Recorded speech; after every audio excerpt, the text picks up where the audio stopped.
నమస్కారం. జనసేన పార్టీలో నాయకులు కూడా పవన్ కళ్యాణ్ గారిలా అవసరమైతే వారి సొంత నిధులతో అభివృద్ధి వైపు అడుగులు వేయడం చూస్తుంటే ముచ్చటేస్తుంది. ఇటువంటి సంఘటనలు కేవలం జనసేన పార్టీ మాత్రమే చెయ్యగలదని మరోసారి నిరూపించుకున్నారు. అసలు విషయానికి వస్తే, గతంలో తాడేపల్లిగూడెం ఎమ్మెల్యే మాణిక్యాలరావు గారు ఆ నియోజకవర్గానికి స్విమ్మింగ్ పూల్ కోసం నేషనల్ కాంపిటీషన్స్ లో పాల్గొనటానికి ట్రైనింగ్ ఇచ్చేలా ₹1,00,00,000తో నిర్మించటం ప్రారంభించారు. ఆయన తదనంతరం 2019లో వైసీపీ ప్రభుత్వం వచ్చాక అక్కడ ఎటువంటి పనులు జరగలేదు. నిధులు కూడా ఇవ్వకపోవటంతో అక్కడ అసాంఘిక కార్యక్రమాలు జరుగుతూ ఉండేవి. ఇప్పుడు బలశెట్టి శ్రీనివాస్ గారు ఎమ్మెల్యే అయినాక అర్ధాంతరంగా ఆగిపోయిన స్విమ్మింగ్ పూల్ను అంతకుముందు పెట్టిన ప్రజాధనం వృధా కాకూడదని తన సొంత డబ్బులు ₹1,00,00,000 వెచ్చించి పూర్తి చేస్తున్నారు.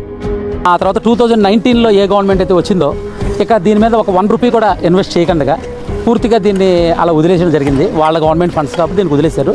అంటే ఇది semi olympiad pool. Actually pool semi olympiad, state లెవెల్లో సెమీ ఒలింపిక్స్ ఇందులో మనం చేసే 85 feet ఉన్న పూల్ ఇది. సో పిల్లలకి ట్రైన్అప్ చేసి ఈ స్టార్టింగ్ అంటే ఒక వైపున ఎట్ ఎ టైం 5 కాంపిటీషన్లో పాల్గొవచ్చు అనమాట. స్పోర్ట్స్ అథారిటీ వాళ్ళ గైడ్లైన్స్ ప్రకారం స్టార్టింగ్ బ్లాక్స్ అది. ఫస్ట్ అయితే ఆయన ఒక 50-60 లక్షలతో చేద్దామని అనుకున్నారు. ఈ వెదర్ కండిషన్స్ వల్ల కానీ వర్క్ అయితే మటుకు ఇక్కడ కూలి పని చేసేవాడు కూడా 2 hours ఎక్స్ట్రా చేస్తాడు. ₹100 కూలి తక్కువ తీసుకుంటాడు. సర్వీస్ ఎమ్మెల్యే గారు చేసేదానికి మేము సైతం అని చెప్పి వాళ్ళు నిలబడ్డం అంతే.